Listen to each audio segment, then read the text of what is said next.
the tech startup CMO. I discussed one of their stories about Autotrade the other day. Very, very good. I like this site.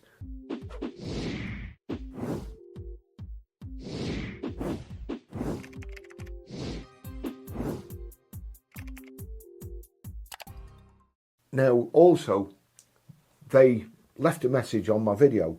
Thanks for the shout out. So I'm assuming they don't mind me talking about their blogs. You know me, I'm kind of the devil's advocate. But here's another one. The truth about EV fire risks. You know what I keep hearing? EV fires are rare. EVs are safer than petrol or diesel. Stop spreading misinformation. Okay? So today we're going to do something radical in 2026. Look at the actual mechanisms, the real world consequences and the per vehicle risks. Not just the PR narrative, because the public line's always the same. Don't worry, it's fine. Until one goes up. And then suddenly the story becomes, well, yes, it's extremely hard to put out. Yes, it burns hotter. Yes, it can reignite. Yes, it produces toxic gases. But apart from that, it's fine. EV fires, rare. But what happens when they do set on fire? And this is the key point. Even if someone argues about how often it happens, the consequences are not the same as an ice fire. It's a different emergency. Let's start with what the article calls the honest conversation. Why are EV fires so destructive? Because lithium-ion battery fires aren't just a car fire. They're a chemical chain reaction, thermal runaway. When a battery is damaged, overheated, or sometimes after internal failure, individual cells can enter runaway and then propagate through the pack. A chain reaction. The analysis I'm quoting says temperatures can exceed 1,200 degrees centigrade, and once that starts, it can be violent, fast, and unpredictable. And here's what really matters in the real world. EV fires can spread beyond the vehicle. They've been linked in incidents reported publicly to major damage in car parks, buildings, ferries, and other vehicles nearby. So when people say it's rare, if it's rare, why are we seeing bans and restrictions in certain enclosed areas? Houses of Parliament, underground car parks. There's actually abroad, there's segregating EVs in car parks because the risk isn't just the car, it's everything around it. Can't be put out. What that really means. Now you'll hear defenders say, oh, firefighters can handle it. Yes, with specialist training, the right tactics, and often huge amounts of water for cooling, 10 times more than it takes to put an ice fire out. Sometimes for a long time, and with a serious risk of reignition.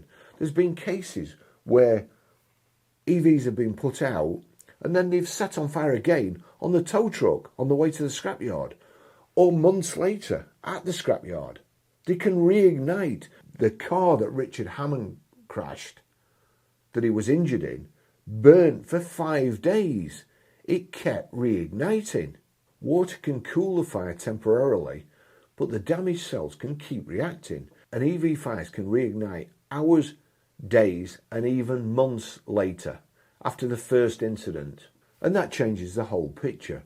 Recovery yards, underground car parks, ferries and enclosed decks, storage near homes, salvage and repair decisions. BCA, I've noticed British Car Auctions, have started selling accident damaged vehicles, and they're parking them next to all the good vehicles in the yard. Trust me, it's only a matter of time before one of those goes up.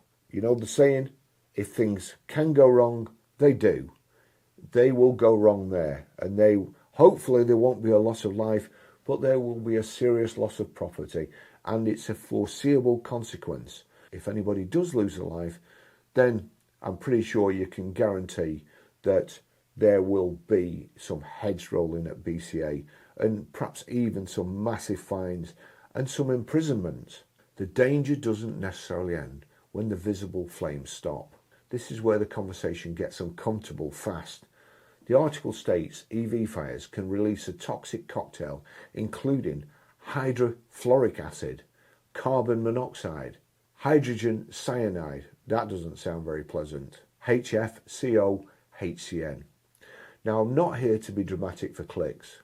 I'm sure you think I am, but I'm not. It's health concerns and hazard concerns and the motor trade. But this is serious. The risks aren't only to the occupants, they're to emergency responders. Imagine getting a job where you dedicate yourself to saving other people, and then you go to save somebody and you lose your life, or you lose your lung capacity, your ability to walk, your fitness, all because you've inhaled some toxic substance. And the firefighters that were injured, the fire had gone out in the EV, and then it off-gassed, puffed a cloud of this toxic residue out. Some of the firefighters were only in it for seconds, yet they're all still off work 12 months later and having treatment to flush this toxic residue out of the system. And it's an experimental treatment. So, COVID vaccine, we all know how well that went down. Emergency responders, nearby residents, there has to be an exclusion zone downwind. Everybody downwind has to go. That's it. So one fire here with a bit of a breeze, everybody's got to go downwind. There's a second part people don't like talking about, runoff.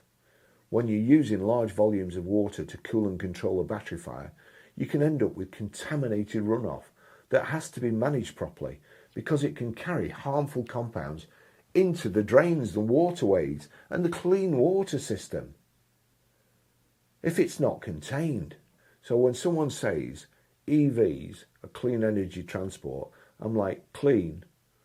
Yeah, right up until it's burning and the runoff has to be treated like a hazmat incident. They're saying these days that firefighters have to wear breathing apparatus at all times.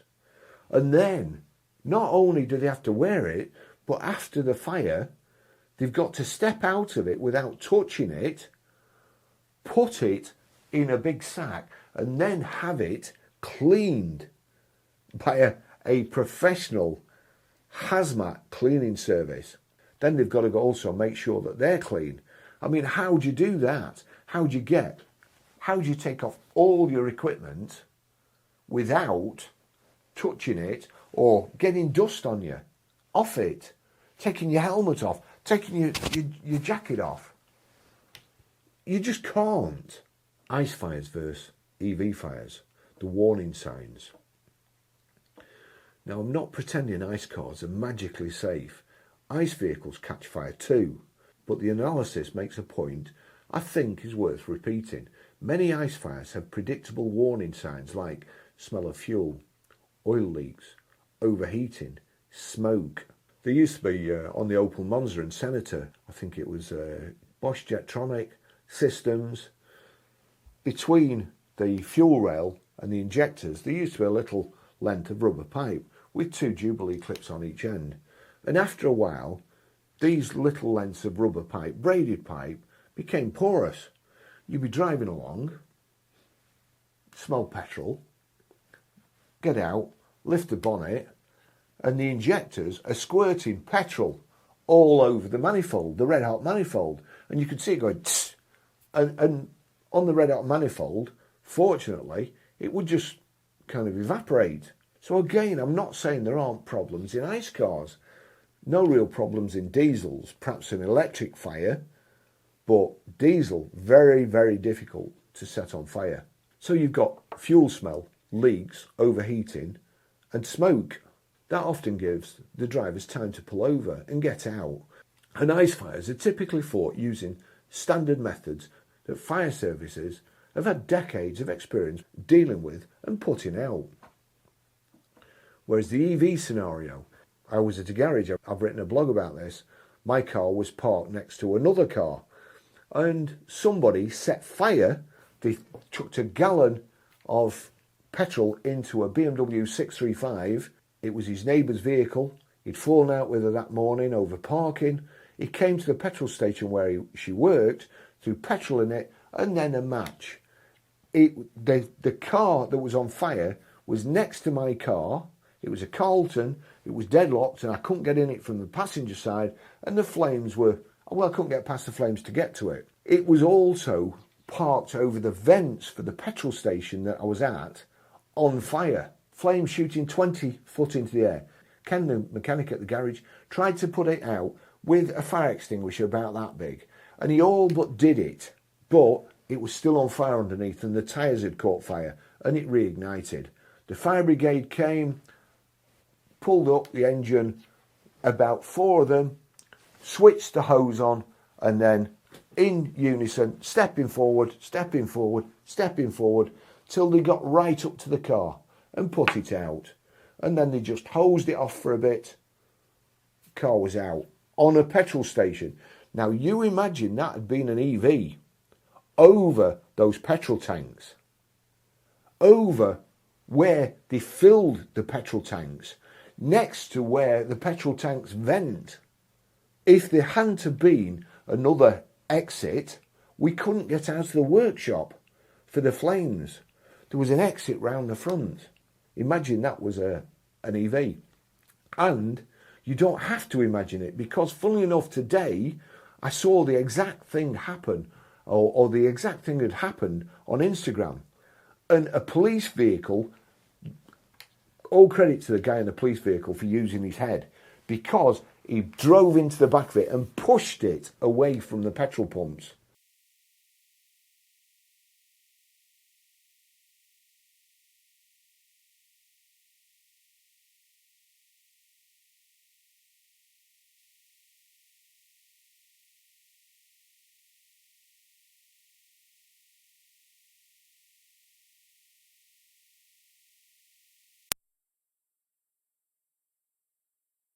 Kudos, because I dread to think what would have happened. That's yet to happen in the UK, and it will do. Nothing, I mean, you think to yourself, why would an EV be at a petrol station? My friend who had a petrol station used to get sick of people stopping for directions, or just to pop in to get some cigarettes, or just to pop in for a bar of chocolate, and he'd park next to the pumps. And one day, and this is without a word of a lie, he just used to ignore people. He used to be cleaning cars on the front. One day, people used to shout to him. They used to pull up, wouldn't even get out of the car. Hey mate, can you tell me where such and such a place is? And they'd expect him to stop working, walk over to the car and tell him how to get there. One particular day, lady pulls up. Excuse me, could you tell me how to get to... So, polishing the car, tea-cutting the car, carries on. Ignores it. Eventually, he hears her getting out of the car. When he turned round, she got bloody crutches, and he felt bad then. But this is quite easily, she could have been in an EV, parked it there, got out to ask directions, and the next thing, the petrol station. Oh, the other thing is, behind the petrol station was the milk marketing board. So all that stuff, and we used to be able to smell stale milk coming through the drains. So milk must have been getting from the milk marketing board into our drains. Now just imagine the other way around. The toxic runoff getting into the drains and going to the milk marketing board, the other way around. And then them delivering milk with a lot of toxic shit in. I promise you, I'm not making this up. And I wrote this blog. I'll even put a link to the blog, and I'll show you when I wrote it. I've not just blooming, oh, that'd be a good idea. I can say this on video, and then I can make this up. Because people accuse me of making stuff up.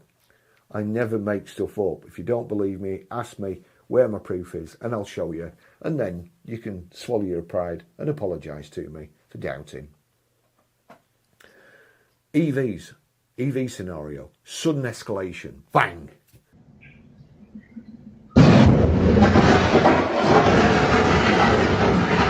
You saw that one yesterday. Bit of water, bang, a big explosion. Next minute it's on fire. Toxic gases, reignition risk, long duration cooling. Sometimes a fire engine has to stay there for like 24 hours just to make sure it doesn't reignite. So it's not just a problem of putting it out, it's taking that fire engine away from something else it could do. Your house could set fire and they can't come and do it because they're watching an EV, making sure it's not setting on fire again. This is the bit I found interesting in this report. As I say, the truth about EV fire risks. Are EV fires more likely per vehicle versus raw counts? Here's the bit media constantly messes up. They'll say ICE cars catch fire more than EVs, and they'll show total fire numbers, but there are vastly more ICE cars on the road, so of course the raw totals can look bigger. The only fair way to calculate it is per vehicle probability. And even the article says there's no perfect global data set. Reporting varies and it can be underreported or inconsistent. Compare per vehicle risks, not raw totals. Now, quoting the figures in your screenshots, which are described as approximations using aggregated yearly averages, United States is presented in the analysis. ICE cars 290 million, 171,500 fires per year, 0.059%, about 1 in 1,690. EVs 2.6 million, 3,475 fires per year, 0.134%, about 1 in 746. China, as presented in the analysis, ICE cars 302 million, 195,000 fires per year. That's 0.065%, about 1 in 1,548. EVs, 8 million, 6,580 fires per year, or 0.082%, about 1 in 1,215. Then the conclusion stated in the analysis is EVs are between 1.5 and 2 times more likely to catch fire than ICE cars, based on those per vehicle comparisons. Now listen, I can already hear the comments. Yes, but what about age of fleet, reporting differences, hybrid definitions, charging incidents v non-charging incidents? Fine, great. Let's have that discussion. But don't do the lazy thing where you shout misinformation and then compare the wrong metric. What if everything became EV? This is where it gets even more interesting. The analysis projects if the entire fleet became EV, the annual number of EV fires could rise significantly. It gives these example projections. USA, 388,600 EV fires per year, using the EV fire probability shown. China, 247,640 EV fires per year, and it claims that would be a compared to today. If all the vehicles were EV, annual fires could rise. Well, just imagine if all the vehicles were EVs and one set on fire in an underground car park or the Channel Tunnel, and then they all set on fire. I imagine it'd be a lot more than 2 or 3 times, because they'd all go up. You can debate the assumptions, but you can't debate the core point. If you scale a risk across an entire fleet, the consequences scale too. The media narrative and why it's misleading. The screenshots put it bluntly. Mainstream coverage often compares total fire counts instead of per vehicle probability, and then declares EVs are safer. Well, they would. They're trying to push them. These people are trying to get you into a vehicle that could potentially end your life, your house, your family's life. And on top of that, it often ignores severity. EV fires are hotter, they last longer, they're harder to extinguish. There's toxic smoke comes off them, reignition, collateral damage in enclosed spaces. Zurich Insurance recommend that you watch your EV or keep an eye on it while it's charging. You can't do that while you and your family are asleep in bed, can you? And keep an exclusion zone of 2 metres around your EV while it's charging. The question is, do EVs ever catch fire? Of course they do. The question is, are we being given a full, honest picture of probability, severity, and real-world impact. Because if the answer is no, then consumers aren't being allowed to make informed choices. They're making managed choices. They're not being educated like the EV people say they're going to. They're keeping them in the dark. In closing, what I'm actually asking for, I'm not saying ban them. I'm not saying panic. I've got an EV. It's parked way out there on the car park. I'm saying stop the spin. Stop the half-truths. Stop the misleading comparisons. Stop the bullshit. Stop people talking about things who don't really know the truth. If EVs are the future, fine. Then we need honest reporting standards, transparent incident data, clear safety guidance for owners, proper responder training and equipment. Definitely equipment, hazmat suits, realistic rules for storage, ferries and enclosed parking, and a grown-up conversation about what safe actually means. Honest data, honest definitions, honest risk conversation. So, would you feel safer in an EV or an ICE car? And more importantly, do you feel like you're being told the full truth either way? Drop your view in the comments, and if you want, I'll do a follow-up where we break down how headlines manipulate the numbers. Like, subscribe and share this with someone who still thinks rare automatically means not a problem. These figures are presented in the analysis I'm quoting and described as approximations. If you've got better official data sets for UK, Europe with consistent definitions, send them. I'll happily cover them next. I've witnessed a fire at a petrol station. I've witnessed a fire in our workshop where somebody was taking an exhaust off an ICE car, and in order to get it off when it's rusty, you have to take the clamp off, heat where the two exhaust pieces join, and then knock it off with a hammer. So he's there, heating the exhaust up. Somebody shouted to him over here. He turned around like that, burnt through the petrol pipe, which was plastic at the time. As soon as he burnt through it, the petrol set on fire. Fortunately, there was enough fuel in the tank for the petrol to be squirting out, and not just a trickle, where the flame could have gone up, back up the pipe, into the petrol tank, blown the car up. We got a fire extinguisher, and we managed to put it out.